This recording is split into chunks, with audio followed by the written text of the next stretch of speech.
5 సంవత్సరాల పైబడింది. మహిళలకు ఇంకా రావాల్సిన అధికారాలు ఏంటి?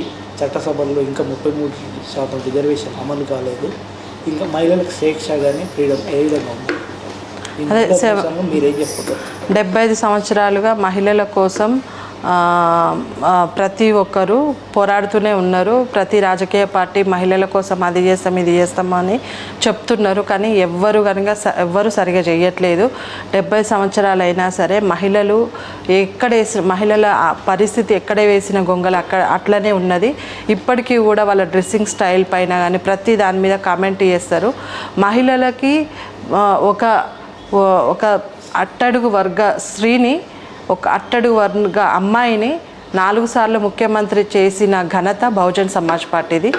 మా మేడం సుప్రీమో మాయావతి మేడం గారు ఇక్కడ ఒక మహిళ.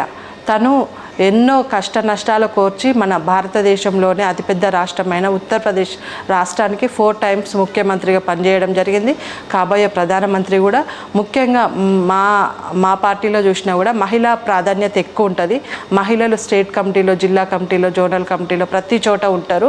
మహిళల కోసం ఎక్కువ వర్క్ చేసే మహిళా పక్షపాతి అంటే ఈ స్టేట్లో పేరుకు మహిళలకి ఫ్రీ బస్సు పెట్టిండ్రు, కానీ దానివల్ల ఏంటంటే శత్రువులు అయిపోతారు. మహిళలు మొత్తం భరించలేకపోతున్నారు.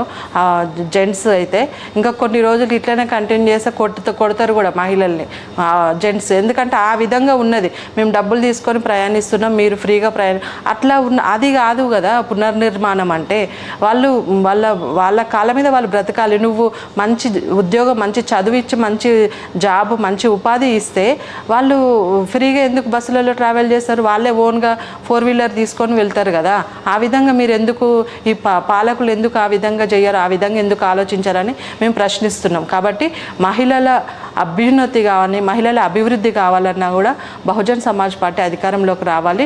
డాక్టర్ ఆర్ఎస్ ప్రవీణ్ కుమార్ గారు ఖచ్చితంగా ఇంతకుముందు గురుకులాల సెక్రటరీగా ఉన్నప్పుడు కూడా ఎంతోమంది మహిళల కోసం, అంటే గర్ల్స్ కోసము స్కూల్స్, కాలేజెస్, ఆర్మీ కాలేజ్ పెట్టడం జరిగింది. ఇక్కడే బొనీర్ దగ్గర ఆర్మీ కాలేజ్ ఒకటి ఉంటుంది. ఎంతో గణనీయమైన కృషి చేయడం జరిగింది డాక్టర్ ఆర్ఎస్ ప్రవీణ్ కుమార్ గారు. కాబట్టి ఏ పార్టీ వెనకాల ఎవరి ప్రయోజనాలు దాగున్నాయో తెలుసుకోవాలని ప్రజలందరికీ కోరుకుంటున్నా. ముఖ్యంగా మహిళలు బయటికి రావాలి, వాళ్ళు అనుకున్న గోల్స్ అచీవ్ చేయాలని మహిళా దినోత్సవం సందర్భంగా కోరుకుంటున్నాను. ఇంకోటి మేడం, మహిళలకు చట్టసభల్లో మోడీ బిల్లు మాత్రమే పాస్ చేసిండు. అసెంబ్లీ ఎన్నికల్లో అమలు కాలేదు. ఇప్పుడు పార్లమెంట్ ఎన్నికలు కూడా కాదు. ఇంకా 2027 దాకా వెయిట్ చూడాలంటారు. దీన్ని ఎట్లా చూస్తారు మేడం? పేరుకు మాత్రమే బిల్లు.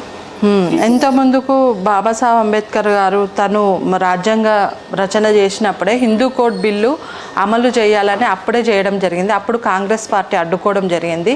కాబట్టి ఈ కాంగ్రెస్ పార్టీ ముఖ్యంగా చాలా మహిళా వ్యతిరేక పార్టీ. కాబట్టి హిందూ కోడ్ బిల్లు అమలు అయితే ఈ మహిళలకు చట్టసభలో కానీ ప్రతి చోట 33% రిజర్వేషన్స్ ఉంటాయి. వాటి ఏ పార్టీకి కూడా ఇప్పుడున్న మోడీ ప్రభుత్వానికి కూడా నిబద్ధత అనేది లేదు. నిబద్ధత ఉంటే లోక్సభ, రాజ్యసభ మొత్తం ఎలాంటి వాళ్ళకు మెజారిటీ ఉన్నది, అయినా సరే ఇంకా బిల్ పాస్ చేయట్లేదు. కాబట్టి ఇక్కడే వాళ్ళ మహిళల మీద ఉన్న ప్రేమ ఏంటో అనేది తెలుసుకోవచ్చు. ఈరోజు మహిళా దినోత్సవం అని ఒక 100 రూపీస్ గ్యాస్ మీద తగ్గించారు. అది మహిళలకు ఇచ్చే గిఫ్టా? అదే అసలైన గిఫ్టా అని మేము ప్రశ్నిస్తున్నాం. కాబట్టి మహిళల కోసం పాటుపడే పార్టీ ఏదని మహిళలు ఆలోచించాలి. డాక్టర్ ఆర్ఎస్ ప్రవీణ్ కుమార్ గారు తన 6.5 ఏళ్ళ సర్వీస్ ఐపీఎస్ ఉద్యోగాన్ని మన కోసం త్యాగం చేసి, ముఖ్యంగా doctor RS Praveen Kumar sir చెప్పడం జరిగింది, మాకు మహిళా మీటింగ్స్ చెప్పడం జరిగింది, మహిళలు మీరు కనుక ముందుండి వచ్చి పోరాడితే మీకోసం నేను నా ఉద్యోగాన్ని, అంటే ఐపీఎస్ ఎట్లా వదులుకున్నారు, ఇన్ కేస్ ఫ్యూచర్లో మంచి పొజిషన్, ఈవెన్ ముఖ్యమంత్రి అయ్యే అవకాశం ఉందనుకో, మహిళ చాలా మంచి గ్రేట్ లీడర్ ఉన్నారనుకోండి, వాళ్ళ కోసం నేను వదులుకుంటా అని చెప్పడం జరిగింది. అంత మహిళా పక్షపాతి డాక్టర్ ఆర్ఎస్ ప్రవీణ్ కుమార్ గారు. కాబట్టి బహుజన్ సమాజ్ పార్టీ మహిళలకు పెద్ద ప్రాధాన్యత ఇస్తుంది, వాళ్ళకు పెద్ద పీట వేస్తుంది. దానికి సాక్ష్యమే నేను రాష్ట్ర అధికార ప్రతినిధిగా ఉన్నా, ఇప్పుడు స్టేట్ సెక్రటరీగా ఉన్నా, హైదరాబాద్ పార్లమెంట్ ఇన్ఛార్జిగా ఉన్నా. కాబట్టి నాలాంటి మహిళలు చాలామంది ఉన్నారు బీఎస్పీలో. కాబట్టి బీఎస్పీ అనేది మహిళా పక్షపాతి, మహిళా నాయకత్వంలో నడుస్తున్న పార్టీ. దేశంలో ఏకైక పార్టీ బీఎస్పీ మాత్రమే. ప్రధానంగా ఇప్పుడున్న సిచ్యువేషన్లో మహిళలకు కావాల్సిన ప్రధాన అంశాలు ఏంటి మేడం? మహిళలకు కావాల్సిన ప్రధాన అంశాలు అనేది వాళ్ళు పుట్టినప్పటి నుండి ఇప్పటికీ కూడా రీసెంట్గా ఒక సర్వే బయటపడ్డది ఏంటంటే అమ్మాయిల రేషియో తగ్గిపోతుంది, అబ్బాయిలు పెరిగిపోతున్నారు. అబ్బాయిలు పెళ్లి చేసుకోవడానికి కొన్ని కులాలలో అమ్మాయిలు దొరకట్లేదు. ముఖ్యంగా మళ్ళీ ఆడపిల్లలు ఎక్కడ ఎక్కువ ఉన్నారు అంటే పట్టణ ప్రాంతాల్లో లేరు. ఏజెన్సీ ప్రాంతాల్లో చదువురాని కోయలు, గిరిజనులు వాళ్ళు ఉన్న ప్లేస్లలో, ఎందుకంటే వాళ్ళు డబ్బులు ఎఫర్ట్ చేయలేరు, బయటికి పోయి స్కాన్ చేయించుకోలేరు ఆడపిల్లనా మగపిల్లనా చూపించుకోవడానికి.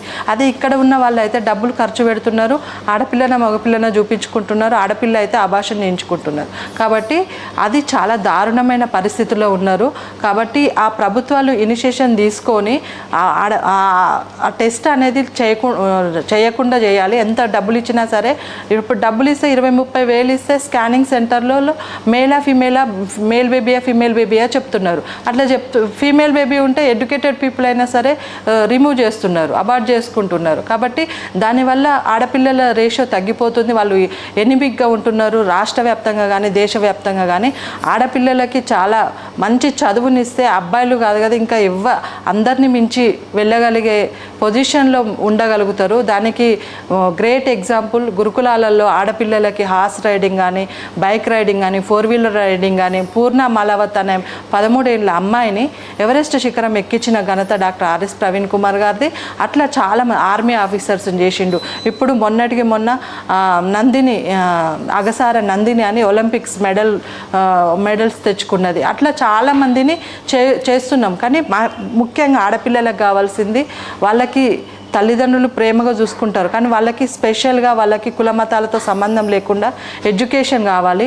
మీరు వరకట్నం గురించి ఇస్తున్నారు ఏంటి ఆడపిల్లల కోసం, అట్లాంటివి కాకుండా వాళ్ళ ఎడ్యుకేషన్ కోసం పెడితే వాళ్ళు చదువుకొని వాళ్ళే పేరెంట్స్ కానీ సమాజాన్ని కానీ తిరిగి చెల్లిస్తారు. అంతేగాని వాళ్ళ పెళ్ళిళ్ళ కోసం కాదు, వాళ్ళ చదువు కోసం పెట్టాలని ఆశిస్తున్నా. వాళ్ళకి చదివిపిస్తే చాలు, వాళ్ళు ఎక్కడో వెళ్ళిపోతారు. ఆడపిల్లలకు ఉన్న కెపాసిటీ అలాంటిది. కాబట్టి ఆడపిల్లల్ని ప్రతి ఒక్కరూ రెస్పెక్ట్ ఇవ్వండి, కాపాడండి. మీ అబ్బాయిలకు చెప్పండి ఆడపిల్లలతో ఎంత రెస్పెక్ట్గా ఉండాలి, ఎంత గౌరవప్రదంగా ఉండాలి అనేది చెప్పాలి. ముఖ్యంగా ఇది మాత్రం చాలా దారుణంగా ఉంది ఆడపిల్లల రేషియో. దాని గురించి ప్రభుత్వాలు ఆలోచించాలని కోరుకుంటున్నాం.